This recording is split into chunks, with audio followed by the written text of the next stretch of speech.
Hello tout le monde. Ben voilà, je voulais commencer une série de voice-over entre guillemets, c'est-à-dire vous parler de choses pendant que je peins, tout ça, tout ça. C'est peut-être pas forcément facile dès le départ et c'est ma première fois, donc bah j'espère en tout cas vous intéresser un petit peu.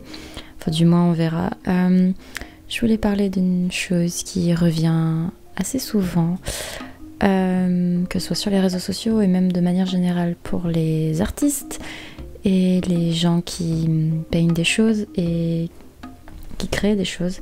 C'est-à-dire quand quelqu'un dit quand quelqu'un dit oh mais t'as trop de talent, j'aimerais vraiment dessiner comme toi, je suis pas capable de faire ça, moi je sais faire que des bonhommes bâtons.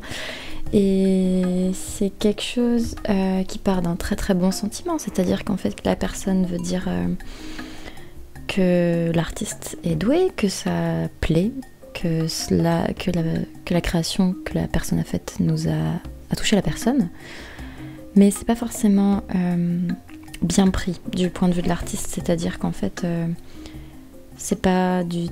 Le mot est mal choisi. Le talent, pour moi, je pense que c'est pas le bon mot. Parce que par définition, le talent, c'est une capacité naturelle dans un domaine, une aptitude remarquable et ou quelque chose d'inné en fait, un don. Alors qu'en fait c'est pas du tout le cas. Moi j'aime pas trop les phrases type comme ça, non, t'as trop de talent. Et on oublie, je pense que les gens oublient beaucoup le très très long travail qu'il y a derrière une illustration. Et c'est pas du talent, c'est du travail. Et c'est vraiment la dissociation que j'aimerais faire entre le talent et le travail. Parce que quand je suis née, par exemple, je prends l'illustration que j'ai sous les yeux là. Quand je suis née et quand j'étais enfant, je savais pas faire ça. Et personne ne sait faire ça, ou même n'importe quelle peinture en naissant. Donc c'est pas de l'inné, c'est de l'acquis. Moi, si je vous montre ma première peinture que j'ai fait quand j'avais peut-être 5, 6 ans, 10 ans même, je pense que vous diriez pas la même chose. Vous auriez plutôt dit que j'étais une enfant normale, ou un artiste, on dit que c'est un enfant normal, peut-être qu'il dessine bien pour son âge. Je pense qu'on a forcément... On peut parler de facilité, des prédispositions, une sensibilité, pourquoi pas, qui fera qu'on observera mieux, on apprendra mieux, peut-être plus vite qu'un autre même. Mais le plus important pour moi, je pense, et c'est pas que mon point de vue, c'est de vouloir être bon, d'avoir envie d'être bon dans ce qu'on fait. Donc là, on parle de l'illustration, mais ça peut être n'importe quoi, n'importe quel milieu artistique. Il faut avoir envie, être motivé et prendre le temps de dessiner, de vouloir progresser et se donner du temps et des moyens. Et même, ça semble peut-être sans effort quand on regarde un artiste faire, que ce soit en stream, en vidéo, nanana. Souvent, en plus en vidéo, c'est accéléré, donc on a l'impression vraiment que c'est facile. Et que ça prend 2 secondes, alors qu'en fait, peut-être que la peinture, elle a mis 10 heures, tu vois. Il faut toujours se dire, par contre, que l'artiste, il a mis énormément de temps sur une peinture. Peut-être même des mois, voire des années. Et c'est pas rare de mettre des années sur une peinture, par exemple... On sait que les grands peintres, je vais prendre Léonard de Vinci en exemple, hein, il a mis des années, il a retouché la Joconde toute sa vie, et c'est pas du talent, c'est du travail pur et simple. Et voilà, donc il y a des émotions qui sont passées à travers une peinture tout au long de sa vie. Il a fait des recherches pour cette peinture, c'est pas quelque chose de naturel. Et donc tous les professionnels, ils ont tous plusieurs années de travail derrière eux, qu'ils aient appris seuls ou par le biais d'une école ou avec des professeurs, etc. C'est des notions qu'ils ont assimilées, qu'ils ont appliquées. C'est pas des choses qui sont venues comme ça, c'est-à-dire qu'en fait c'est pas... ça leur est pas tombé dans la bouche comme ça, ils sont pas réveillés un matin en disant voilà, je sais faire et c'est mon talent, c'est mon don.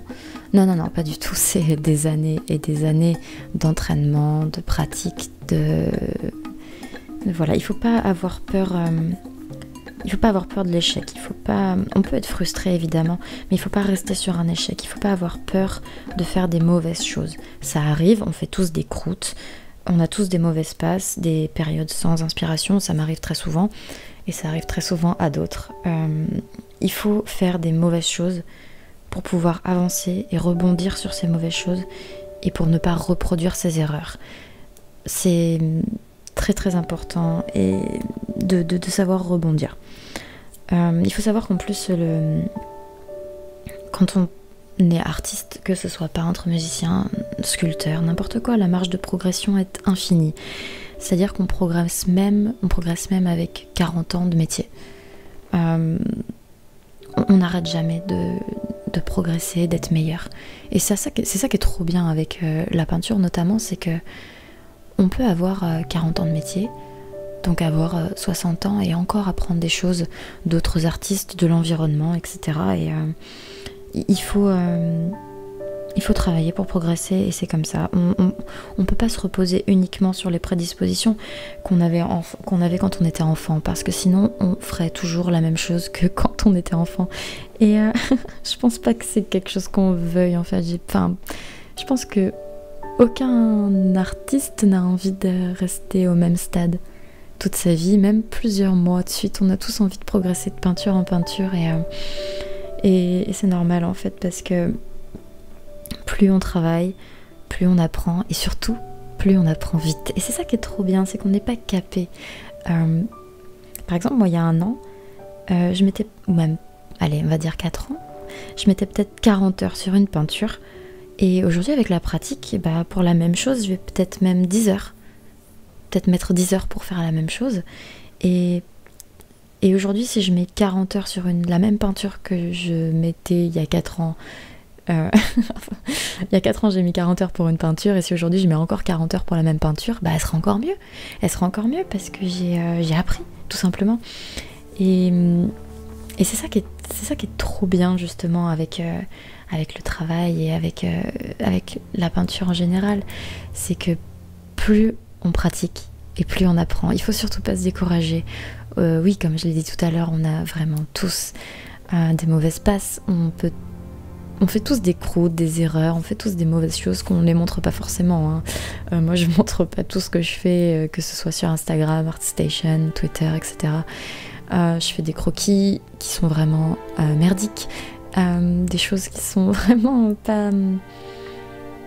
qui méritent pas d'être vues, et donc du coup bah, je les garde pour moi. Je les garde parce que je me dis, ça me rappelle qu'il faut pas que je fasse ça, ou que j'ai eu besoin de faire ça pour être meilleure. Et aujourd'hui, j'ai appris de toutes les erreurs que j'ai pu faire par le passé, et celles que je fais encore aujourd'hui, pour justement essayer de ne plus les faire, pour rebondir, etc. Et c'est vraiment quelque chose d'important, il faut pas l'oublier. Et on peut tous apprendre. Il y a vraiment... tout le monde peut dessiner. Vraiment, il faut pas oublier ça, c'est que tout le monde peut le faire. Le plus important, c'est pas le talent inné, parce que ça représente, 10% de ce qu'on peut faire. Vraiment 10%. Et ces 10% là, eh ben, ils sont très très peu importants. En fait, je vais pas me baser sur ce que j'étais capable de faire quand j'avais 6 ans pour faire quelque chose aujourd'hui, en fait. C'est-à-dire que je vais peut-être me baser sur le feeling que j'avais avant, dessiner sans me soucier de choses, dessiner avec une complète insouciance, et me jeter à l'eau et me dire allez, je vais tenter ça, j'ai envie de mélanger du vert avec du jaune, et on s'en fout, et pourquoi pas, en fait, tout simplement. Et il faut vraiment essayer d'être débridé, et j'essaye chaque jour de me débrider. Là, cette série d'illustrations là, ça m'a vraiment permis de me rendre compte que je pouvais faire autre chose que du photoréalisme. Je pouvais faire autre chose. C'est vraiment quelque chose qui m'a parlé tout de suite, et en plus c'est des illustrations assez rapides. En tout cas pour celle-là, j'ai mis 2 heures à la faire, mais je sais pas, c'est quelque chose qui m'a plu à faire, et j'ai eu beaucoup d'inspiration. Faut dire que l'été m'a beaucoup inspirée. J'ai pensé à cette illustration pendant ma semaine de vacances. Et j'ai pas du tout touché un crayon, un pinceau, une tablette, un ordinateur pendant ma semaine, et j'ai fait que penser à ça, et je me suis dit non, je vais noter mes idées, et voilà, enfin bref, je m'égare. Tout ça pour dire que le talent, voilà. Quand quelqu'un te dit que t'as trop de talent, t'es trop doué, dans ces mots, quand ça vient d'une personne extérieure, ça doit englober également tout le travail et l'évolution de l'artiste et de la personne. Moi, je prends jamais mal le fait qu'on me dise que j'ai du talent. Au contraire, c'est un compliment, je le prends bien. C'est juste que les mots sont mal choisis et que la personne ne voulait pas parler du talent inné. Mais il faut quand même vraiment faire la distinction entre ça. Moi, je veux juste expliquer qu'on peut tous devenir l'artiste qu'on a envie de devenir à condition de s'en donner les moyens. Vraiment, c'est très très important. Il faut être curieux de toute forme d'art. Si on est artiste peintre, il faut être curieux de la sculpture, il faut être curieux de la photographie, de la musique, de tout. Et vraiment, c'est important. Il faut garder l'esprit ouvert, vraiment. Et comprendre toutes les méthodologies des autres artistes, regarder le monde qui nous entoure, observer les gens, les animaux, la nature, l'architecture qui nous entoure, les objets, les immeubles même, les murs végétaux par exemple, il y en a à côté de chez moi, quand je passe devant, je les regarde, je le prends en photo, je me dis que c'est beau, et les choses de la nature, les choses simples en fait, ça peut peut-être paraître un peu facile, un peu utopique, un peu rêveur, mais c'est très très important, c'est vraiment une source d'inspiration inépuisable ce qu'on a autour de nous, même si on vit à la campagne ou à Paris ou n'importe où en fait, on a toujours de l'inspiration, même si on travaille dans une décharge, c'est très très inspirant je pense aussi, à sa façon bien sûr, mais tout est très très inspirant.